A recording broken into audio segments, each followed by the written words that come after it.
Kidnapped from home, enslaved, auctioned off, separated from family and friends, whippings, starved, threatened, bred like horses for the best slave, raped, and more. For almost an entire century, blacks lived under these conditions. By the 20th century, lives had gotten much better. Blacks were finally free of their masters. However, they still received much discrimination and oppression daily through segregation.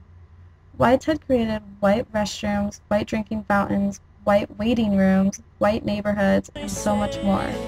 After a long-awaited time, the 1954 case of Brown v. Board of Education, in which the Supreme Court ruled unanimously against school segregation, blacks were finally given the chance to start working towards an equal status once and for all. Following the ruling, a plethora of events occurred to help blacks gain civil rights in a period famously known as the Civil Rights Movement. Rosa Parks, a black woman, refused to give up her seat on a Montgomery, Alabama bus to a white person, which prompted a successful year-long African-American boycott of the bus system.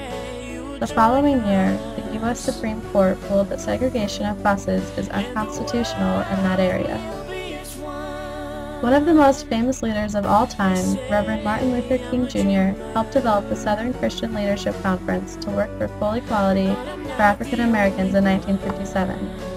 That same year, the federal government used the military to uphold African American civil rights, as soldiers escorted 9 African American students to desegregate a school in Little Rock, Arkansas.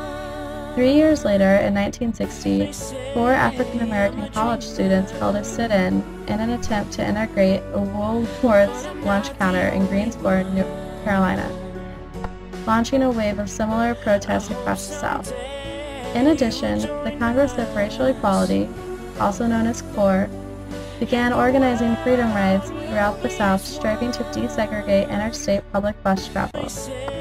Another leader of the time, Malcolm X, became the national minister of the Nation of Islam in 1962 and led with a focus on African American separatism and black pride while rejecting the nonviolent civil rights movement and integration. Just a year later, the March on Washington, D.C. became the largest civil rights demonstration with more than 200,000 people.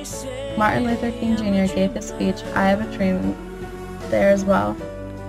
Finally, President Lyndon B. Johnson signed the Civil Rights Act in 1964, which gave the federal government far-reaching powers to prosecute discrimination in employment, voting, and education. Later that year, the SNCC, CORE, and the NAACP organized a massive African American voter registration drive in Mississippi, which helped black voter registration to rise from a mere 7% to 67%. In 1965, the Voting Rights Act passed and outlawed the practices used in the South to disenfranchise African American voters. While everything started looking up for the black population, it is important to remember that throughout this time, many people were killed. Bombings, assassinations, and race riots killed several and left thousands hurt.